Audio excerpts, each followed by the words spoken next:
اعوذ باللہ من الشیطان الرجیم بسم اللہ الرحمن الرحیم الحمد للہ رب العالمین والصلاة والسلام علی اشرف الانبیاء والمرسلین وآلہ الطیبین الطاہرین المعصومین ولعنۃ اللہ علی اعدائہم اجمعین اما بعد فقد قال اللہ تعالی وتبارک فی القرآن الکریم بسم اللہ الرحمن الرحیم وَأَنفِقُوا مِمَّا رَزَقْنَاكُم مِّن قَبْلِ أَن يَأْتِيَ أَحَدَكُمُ الْمَوْتُ فَيَقُولَ رَبِّي لَوْلَا أَخَّرْتَنِي إِلَىٰ أَجَلٍ قَرِيبٍ فَأَصَّدَّقَ وَأَكُن مِّنَ الصَّالِحِينَ وَلَن يُؤَخِّرَ اللَّهُ نَفْسًا إِذَا جَاءَ أَجَلُهَا وَاللَّهُ خَبِيرٌ بِمَا تَعْمَلُونَ صدق اللہ العلی العظیم۔ جس آیہ کریمہ کو تلاوت کرنے کا شرف حاصل کیا وہ سورہ منافقون کی 10ویں اور 11ویں آیت ہے۔ یہ سورہ جس کی آیتیں ہم نے پڑھیں یہ آج کے دن صبح کی نماز میں اور جمعے کی نماز میں اس سورہ کا پڑھنا دوسری رکعت میں مستحب ہے، جس کو سورہ منافقون کہا جاتا ہے۔ اس آیت میں اللہ ارشاد فرما رہا ہے، اے ایمان لانے والو، ایمان والوں سے خطاب کر رہا ہے، ہم لوگوں سے خطاب کر رہا ہے اور کہہ رہا ہے ایمان لانے والو، ہم نے جو تم کو رزق دیا ہے۔ اللہ نے کیا لفظ استعمال کیا؟ ہم نے جو تم کو رزق دیا ہے۔ اللہ نے یہ نہیں کہا تم نے جو کمایا ہے۔ ہم لوگ کیا کہتے ہیں؟ ہم نے کمایا۔ اللہ کہتا ہے ہم نے تم کو جو رزق دیا۔ ہم محنت کرتے ہیں، رزق ہمیں محنت سے نہیں اللہ کے ذریعے ملتا ہے۔ ہمارا کام ہے محنت کرنا، رزق دینا اس کا کام ہے۔ اس لیے بہت سے لوگ کم محنت کرتے ہیں، کبھی کبھی ان کو بہت مل جاتا ہے، کبھی کبھی بہت زیادہ محنت آدمی کرتا ہے، تھوڑا سا ملتا ہے۔ کبھی آپ محنت یہاں کرتے ہیں وہاں ملتا ہے، کبھی وہاں محنت کرتے ہیں یہاں ملتا ہے۔ رزق اللہ کے ہاتھ میں، ہاں محنت کرنا میرا کام ہے۔ بالکل ایسے ہی جیسے جناب ہاجرہ نے جناب اسماعیل کے لیے جب پانی طلب کیا، پانی ڈھونڈا تو پانی پہاڑوں پر ڈھونڈا، لیکن ملا کہاں پانی؟ جناب اسماعیل کے پیروں میں۔ اے اللہ پہلے ہی پانی جاری کر دیتا، جانے کی کیا ضرورت تھی؟ لیکن اللہ نے کہا محنت کرنا ماں کا کام ہے، رزق آسانی سے دینا میرا کام ہے۔ تو کبھی یہ نہ سوچیں کہ رزق ہم محنت سے ملتا ہے فنا، نہیں، محنت کرنا مجھ پر واجب ہے۔ جس طرح سے نماز پڑھنا واجب ہے، جس طرح سے روزہ رکھنا واجب ہے، جس طرح سے اگر پیسہ ہو جائے تو حج پر جانا واجب ہے، اسی طرح سے اپنے اہل و عیال کے لیے حلال رزق کمانا انسان پر واجب ہے۔ حلال رزق کمانا، محنت کرنا میرا فرض ہے۔ تو اللہ نے کہا اے ایمان لانے والو، جو ہم نے تم کو رزق دیا ہے اس میں سے تم خرچ کرو، خرچ کرو اس میں سے۔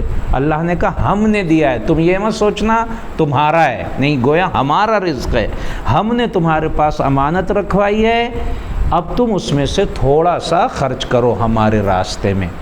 دیکھیں میں یہاں پر ایک پوائنٹ اور سمجھاؤں آپ کو۔ جب ہمارے پاس کوئی آدمی پیسہ رکھوا دے، فار ایگزامپل فاضل بھائی نے میرے پاس 1,00,000 روپیہ رکھوا دیا، ٹھیک ہے، اگر ان کا فون آیا کہ اس میں سے 50,000 میں آپ کو دے دوں تو کیا مجھے دینے میں تکلیف ہوگی؟ نہیں، ان کا پیسہ انہوں نے فون کیا، مجھے دینے میں کوئی تکلیف نہیں ہوگی۔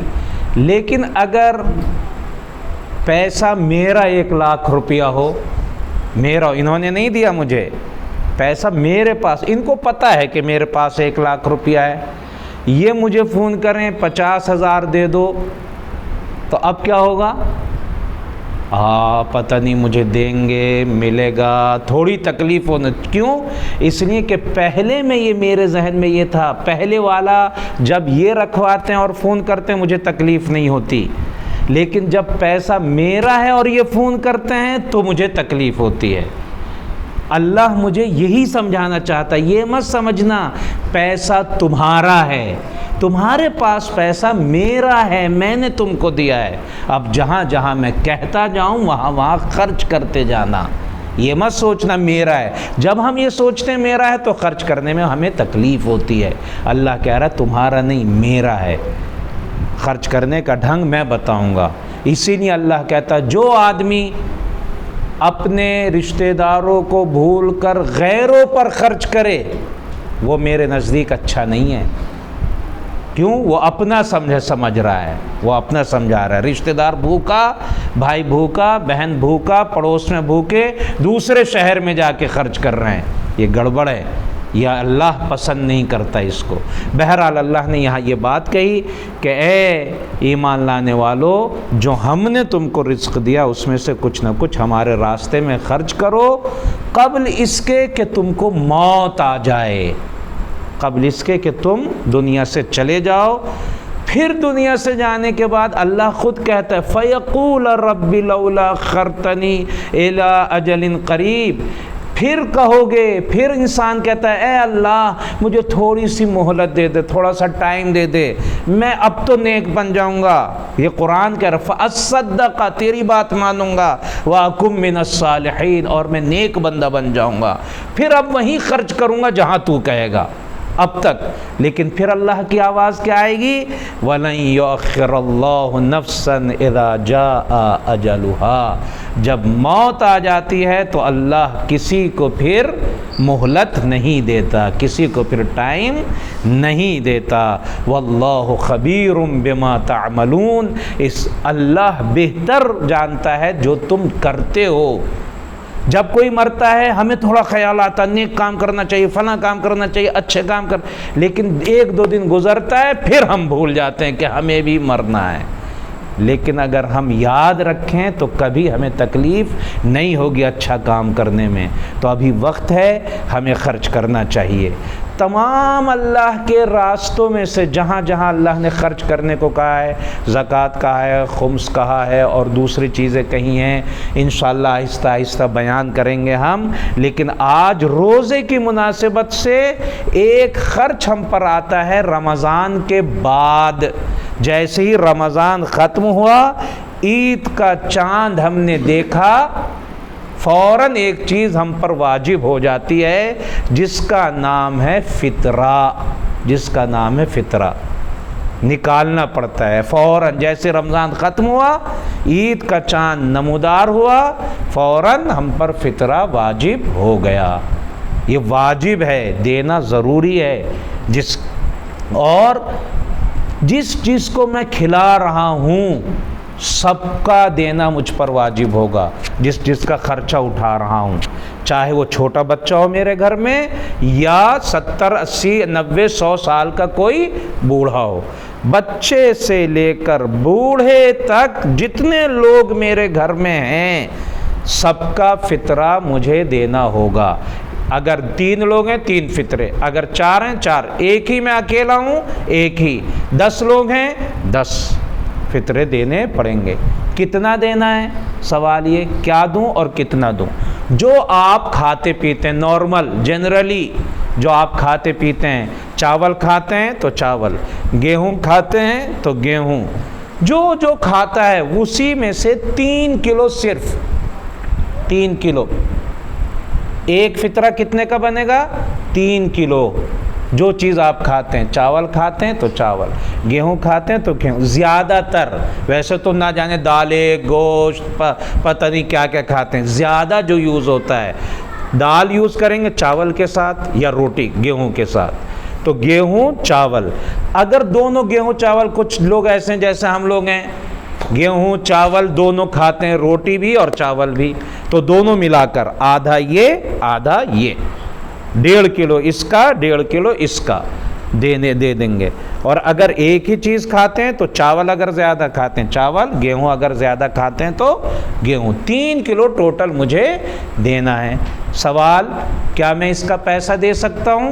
ہاں پیسہ آپ دے سکتے ہیں جو مارکیٹ میں چل رہا ہو. اور جب عید آتی ہے تو امام جمعہ کی طرف سے یا علماء کی طرف سے اعلان ہو جاتا ہے کہ 3 کلو کا کتنا پیسہ بنتا ہے، اتنا پیسہ بھی آپ دے سکتے ہیں. وہ فطرہ کہلاتا، فطرے کی نیت سے دیں گے اس دن. تو ایک فطرہ 3 کلو کا اور اس کے پیسے بھی دیے جا سکتے ہیں. بچے سے لے کے بڑے تک ہر کسی کا مجھ پر دینا واجب ہے. عید کے دن جو مہمان میرے گھر آ جائے، کوئی گھر آ جائے، اس کا بھی مجھ پر، چونکہ میں کھانا کھلا رہا ہوں اس کو. کھانا عید کے دن جس کو بھی کھانا کھلاتا ہوں اپنے گھر میں، ہاں افطار کراتا ہوں تو نہیں، کھانے کی ذمہ داری. صرف افطار کرا دیا روزہ تو نہیں ہے، صرف چاہے مسجد میں کراؤں یا تو اپنے گھر میں سے کسی کو دے دوں، روزہ افطار کرانے پر صرف نہیں، پیٹ بھر کے کھانا کھلانا. اس رات گویا یوں کہا جائے کہ اس آدمی نے میرے یہاں یہ مہمان بنا ہے، اس کو میرا مہمان کہا جائے. تو اگر مہمان کہا جائے گا تو اس کا فطرہ مجھ پر واجب ہوگا دینا. ٹھیک ہے. اب میں نے فطرہ نکال دیا. کب نکالوں؟ جیسے ہی چاند دیکھا میں نے فوراً واجب ہوا. عید کی نماز پڑھنے سے پہلے نکال دینا ضروری ہے. نکالنے کا مطلب یہ نہیں ہے کہ میں جیب میں نہیں رکھ سکتا، نہیں، مجھے پتہ ہو جیب میں بھی اگر میرے رکھا ہوا ہے تو مجھے پتہ ہو کہ یہ والا پیسہ فطرے کا ہے، یہ پیسہ میرا فطرے کا ہے، اتنا ہے، 1000 روپے 500 روپے جتنے بھی بنتے ہیں، مجھے پتہ ہونا چاہیے کہ یہ فطرہ ہے تو کافی ہے. ہاں ممکن ہے دینے میں تھوڑا تاخیر کر دے آدمی، ہو سکتا ہے عید کے بعد دے، ہو سکتا ہے کبھی نماز کے بعد دے، کوئی بات نہیں ہے، لیکن نکال دینا، الگ کر دینا ضروری ہے. ٹھیک ہے. بہت سے لوگ سوال کرتے ہیں کہ کیا عید آنے سے پہلے فار ایگزامپل 20 25 26 27 تاریخ میں ہم کسی کو دے سکتے یا نہیں تاکہ اس کی عید اچھی ہو جائے؟ وہ مستحق ہے، اس کو دے سکتے یا نہیں؟ اس کو ہم فطرے کی نیت سے نہیں دے سکتے ابھی. کیوں؟ اس لیے کہ یہ کب واجب ہوگا؟ جب عید آئے گی. یہ بالکل ایسے ہی ہے جیسے ظہر کی نماز میں کہوں صبح میں پڑھ سکتا ہوں یا نہیں. ہر کوئی جواب دے گا نہیں، ظہر کی نماز صبح میں نہیں ہو سکتی، ظہر کی نماز جب اس کا وقت آئے گا تبھی ہوگی. اسی طرح فطرہ کب واجب ہوگا؟ جب عید آ جائے گی. ابھی تو عید آئی نہیں ہے تو میں کیسے نہیں دے سکتا، ابھی یہ فطرے کی نیت سے نہیں دے. اب کروں تو کیا کروں؟ دینا بھی ہے مجھے اس کو، وہ مستحق ہے، صحیح آدمی ہے، تاکہ اس کی بھی عید اچھی بن جائے. کوئی راستہ ہے؟ ہاں، میں تھوڑا سا پیسہ نکالوں، جتنا اندازہ کر لوں کہ اتنا فطرہ مجھ پر واجب ہوگا، اسے قرض کی نیت سے دے دوں، کچھ نہ کہوں، بس اس کو دے دوں. جب عید کے دن فطرہ آئے تو ادھر وہ فطرہ اس کا قرض اتار کے اپنی جیب میں رکھ لوں. اوکے ہو گئی؟ دوبارہ دہراتا ہوں، اب اس کو ضرورت ہے، صحیح آدمی ہے، ابھی میں لون قرض کے طور پر اس کو دے دوں. عید کے دن جب وہ فطرہ آئے گا اس کا حساب کتاب کر کے ہاں اتنا ہو گیا، وہ اپنی جیب میں پھر رکھ لوں گا. یہ کام میں کر سکتا ہوں. اب دوں کسے فطرہ؟ دیا کسے جائے گا؟ کسے دیا جائے گا؟ جس کے پاس اپنے سالانہ خرچ کا انتظام نہ ہو. میں نے انتظام کہا ہے، بہت سے لوگ پیسہ کہتے ہیں، پیسہ نہیں، انتظام نہیں ہے. ہو سکتا ہے میرے پاس ابھی پیسہ نہیں ہے لیکن میں محنت کر کے کما سکتا ہوں، انتظام ہے، ٹیچر ہوں، پڑھاتا ہوں، ہر مہینے میرا آتا ہے، تو میں فقیر نہیں ہوا. ٹھیک ہے، سال بھر کے خرچ کے لیے میرے پاس نہیں ہے لیکن میرا اللہ نے انتظام کیا ہوا ہے، ہر روز یا ہر مہینے یا ویکلی یا 15 دن میں میرے پاس پیسہ انکم ہوتی ہے، میں خرچہ کر لیتا ہوں. تو جس کے سال بھر کا انتظام ہے وہ اس کو نہیں دیا جا سکتا یہ فطرہ.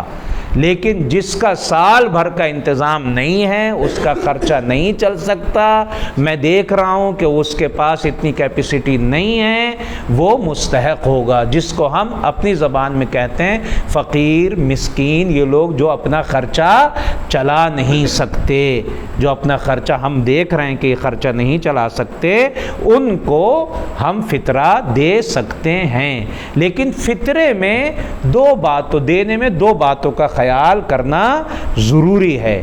ایک یہ کہ سید کو غیر سید کا فطرہ نہیں دیا جا سکتا، غیر سید کو فطرہ اپنا نہیں دے سکتا، سید ہی سے لے سکتا ہے، سید ہی سے لے گا، غیر سید کا فطرہ سید کو نہیں آ سکتا۔ ہاں غیر سید سے بھی لے سکتا ہے اور غیر سید سے بھی لے سکتا ہے۔ دوسری چیز کیا ہے خیال رکھنا ہے، جن کا خرچہ مجھ پر واجب ہے، جن کا خرچہ مجھ پر واجب ہے، جیسے میرے بچے، میرے ماں باپ، ان کو میں فطرہ نہیں دے سکتا یہ کہہ کر کہ ان کے پاس نہیں ہے، یہ یتیم ہے، یہ فلاں ہو گئے، کسی بھی طریقے سے جن کا خرچہ مجھ پر واجب ہے جیسے ماں باپ اور بچے، ان کو میں فطرہ نہیں دے سکتا، ان کو میں فطرہ نہیں دے سکتا۔ لہٰذا خیال کرنا چاہیے دو باتوں کا، غیر سید سے سید نہیں لے سکتا، سید غیر سید کو دے سکتا ہے۔ دوسرا یہ کہ جن کا خرچہ مجھ پر واجب ہے ان کو میں فطرہ نہیں دے سکتا۔ ہاں جن کا خرچہ مجھ پر واجب نہیں ہے، جیسے جب دو بھائی ہوئے، بڑے ہو گئے، بالغ ہو گئے، سب کچھ الگ تھلگ ہو گیا، تو بھائی پر بھائی کا خرچہ واجب نہیں ہے، بھائی کو اپنا فطرہ دے سکتا ہے، بہن کو بھائی دے سکتا ہے، لیکن بہتر یہ ہے کہ انسان کو اگر اللہ نے نوازا ہے تو بہن بھائی کو بھی اپنی کمائی سے دے، یہ فطرہ بہن بھائی کو بھی حتیٰ بہتر یہ ہے کہ نہ دے، بہن بھائیوں کو بھی خود کما کر دے تاکہ اپنا فطرہ کسی اور کو جا کر دے، لیکن چونکہ ان کا خرچہ واجب نہیں ہے ان کو فطرہ دیا جا سکتا ہے، یہ خیال کرنا ضروری ہے۔ لاسٹ میں آخری بات جس کا عام طور سے خیال نہیں کیا جاتا وہ یہ ہے کہ اگر میری بستی، میرے محلے، میرے پڑوس میں مستحق موجود ہے، وہ شخص موجود ہے کہ جسے فطرہ دینا چاہیے، جس کو فطرہ دینا واجب ہے، تو میں دوسری جگہ جا کر فطرے کو خرچ نہیں کر سکتا، یہیں پر مجھے خرچ کرنا ہوگا، دوسری جگہ اس کو خرچ نہیں کر سکتا۔ ان چیزوں کا خیال کرنا ضروری ہے۔ اللہ سے دعا ہے کہ وہ ہمیں اپنے دین پر مکمل طریقے سے چلنے کی توفیق عطا فرمائے اور ہمارے اعمال کو محمد و آل محمد کے صدقے میں اپنی بارگاہ میں قبول فرمائے۔ والسلام علیکم ورحمۃ اللہ وبرکاتہ۔ صلی علی محمد و آل محمد وعجل